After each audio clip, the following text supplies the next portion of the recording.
कहानी की शुरुआत एक अरब देश के रेगिस्तान से शुरू होती है। रेगिस्तान में चीता कबीले के लोग कुछ मासूम लोगों का पीछा कर रहे थे। मासूम लोग जो 3 वक्त का खाना और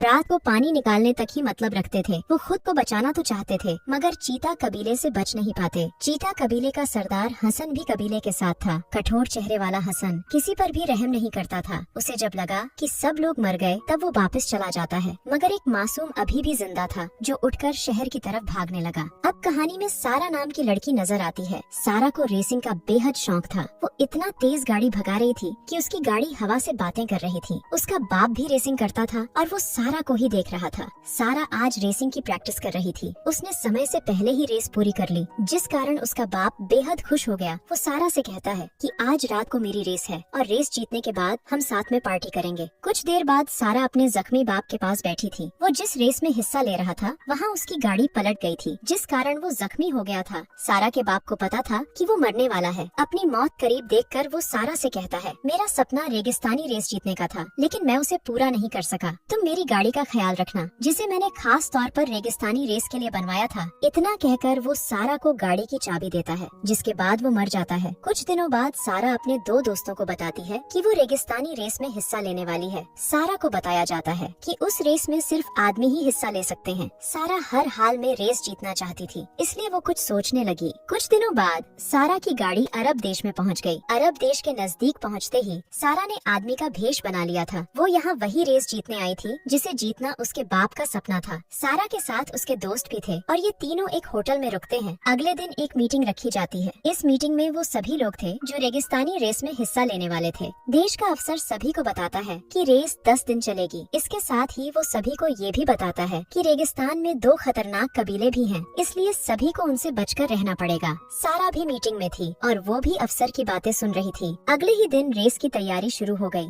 सभी की गाड़ी में जरूरी सामान था ताकि उन्हें 10 दिनों तक कोई परेशानी ना हो। इस लंबी रेस को जीतने के लिए कई विदेशी भी आ चुके थे। रेगिस्तानी रेस को जीतना मुश्किल था, लेकिन फिर भी हर कोई उसे जीतना चाहता था। थोड़ी ही देर बाद रेस शुरू हो गई और देखते ही देखते सारा सबसे आगे निकल गई। वो खुशी खुशी में अपना भेष उतार देती है, क्योंकि उसे पूरा यकीन था कि वो ही रेस जीतेगी। सारा इतनी तेज गाड़ी चला रही थी कि वो सबसे काफी दूर निकल आई थी। कुछ देर बाद सारा के पीछे एक कबीला लग जाता है। इस कबीले का नाम बादशाह कबीला था और ये लोग सारा को घेर लेते हैं। सारा के दोस्त भी उसके साथ थे और वो भी काफी डर गए थे। जल्दी ही कबीले का एक आदमी सारा के पास आकर कहता है, मेरा नाम वसीम है और मैं तुम्हें अपनी दासी बनाकर रखूंगा। उसकी बात सुनकर सारा भागने की कोशिश करती है, लेकिन वसीम जल्दी ही उसे पकड़ लेता है। कुछ देर बाद वसीम सारा को लेकर अपने कबीले में पहुंच गया था। कबीले की लड़कियां सारा को देखकर हैरान थी, क्योंकि उन्होंने पहली बार गोरी लड़की को देखा था। कबीले वाले सारा की गाड़ी और उसके दोस्तों को भी कबीले में ले आए थे। सारा को वसीम के टेंट में रखा गया और वसीम उसके पास आकर उसके साथ छेड़छाड़ करने लगा। वो साला उसकी गुफा लूटना चाहता था, लेकिन सारा टेंट में आग लगा देती है। आग देखकर कबीले में भाग दौड़ मच गई, जिसका फायदा उठाकर सारा भाग जाती है। सुबह होते होते सारा रेगिस्तान के बीचों बीच थी। वो रेगिस्तान की गर्मी को ज्यादा देर तक बर्दाश्त नहीं कर पाती, जिस कारण वो बेहोश हो जाती है। कुछ देर बाद उसके पास एक घोड़सवार आता है। ये घोड़सवार बादशाह कबीले का सरदार था और इसका नाम मूसा था। घोड़े की आवाज सुनकर सारा को होश आ गया। वो जब अपने आसपास देखती है तो उसे काफी लोग नजर आते हैं। सारा को ढूंढते ढूंढते पूरा कबीला यहाँ आ गया था। वसीम सारा को पकड़कर उसे पीटने लगा। मूसा उसे रोकने की कोशिश करता है, लेकिन वसीम उससे कहता है, ये मेरी दासी है, कबीले के कानून मुताबिक इस पर मेरा हक है। कबीले का सरदार मूसा जरूर था, लेकिन वसीम उसका चाचा था और कबीले में ज्यादातर उसी की चलती थी। दूसरी तरफ चीता कबीले का सरदार हसन एक गाड़ी देखकर बेहद खुश था। ये गाड़ी विल नाम के रेसर की थी। वो साला रेस की आड़ में हसन को हथियार बेचता था। इस बार वो उसके लिए खास गाड़ी लाया था, जिसमें कवर भी था और बड़ी गन भी लगी हुई थी। हसन और विल अभी बातें ही कर रहे थे कि तभी बादशाह कबीला उन पर हमला कर देता है।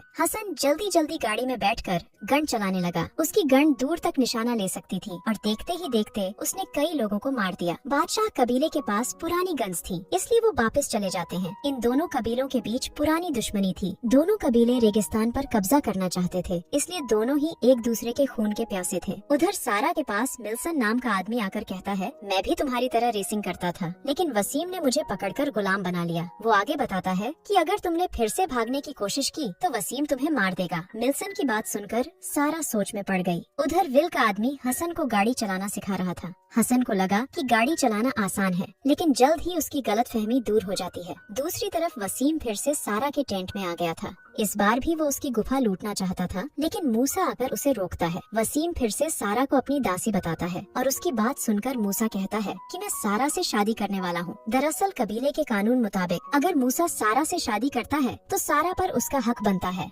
वसीम मूसा को समझाने की कोशिश करता है कि तुम्हें सारा से शादी नहीं करनी चाहिए, लेकिन मूसा उसकी बात नहीं सुनता। उधर रेस अभी भी जारी थी। रेस में भाग लेने वाले लगातार आगे बढ़ रहे थे। रात होते होते सारा को दुल्हन बना लिया गया। आज सरदार की शादी होने वाली थी, इसलिए पूरा कबीला जश्न मना रहा था। जल्दी ही मूसा की शादी सारा से हो जाती है, जिसके बाद दोनों एक कमरे में आते हैं। मूसा सारा को सब बताता है कि मैंने जानबूझकर तुमसे शादी की ताकि तुम्हें वसीम से बचा सकूं। सारा को मूसा की बात अच्छी लगी, जिस कारण वो मूसा से प्यार करने लगती है। अगले दिन सारा जल्दी जल्दी उठती है। कबीले वाले अभी भी सो रहे थे, क्योंकि वो पूरी रात जश्न मना रहे थे। सारा जल्दी जल्दी अपनी गाड़ी में बैठकर कबीले से भाग जाती है। थोड़ी देर बाद चीता कबीले वाले सारा को देख लेते हैं, जिसके बाद वो उसे पकड़ लेते हैं। कुछ देर बाद बादशाह कबीले को भी पता चल गया कि सारा चीता कबीले के कब्जे में है। पूरा कबीला जल्दी जल्दी सारा की तरफ बढ़ने लगा ताकि चीता कबीले को खत्म कर सारा को वापस ला सके। दूसरी तरफ हसन सारा की गुफा लूटने वाला था। इसी बीच उसे गोलियों की आवाज सुनाई देती है। वो समझ गया था कि उसके कबीले पर हमला हुआ है। चीता कबीले पर हमला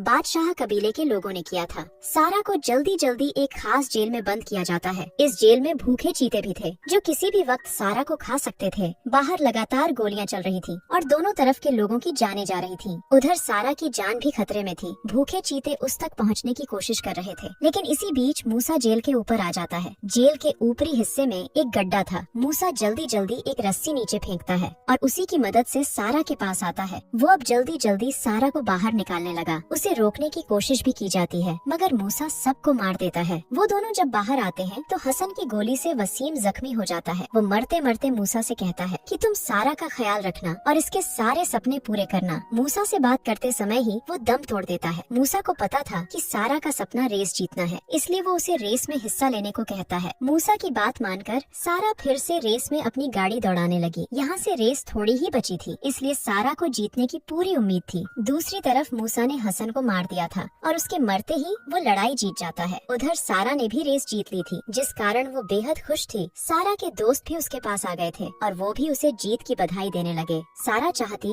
तो अपने देश वापस लौट सकती थी, मगर वो ऐसा नहीं करती, बल्कि मूसा के पास चली जाती है। सारा को अपने पास वापस देखकर मूसा भी खुश था। दोनों ने साथ रहकर घर बसाने का फैसला कर लिया था, जिस कारण पूरा कबीला भी खुश था। इसी के साथ इस कहानी का यही अंत हो जाता है। हमारी वीडियो देखने के लिए बहुत बहुत धन्यवाद। अगर आप ऐसी ही वीडियोस के दीवाने हैं तो प्लीज मेरे चैनल को जरूर सब्सक्राइब करें। मिलते हैं अगली वीडियो में, तब तक के लिए नमस्कार।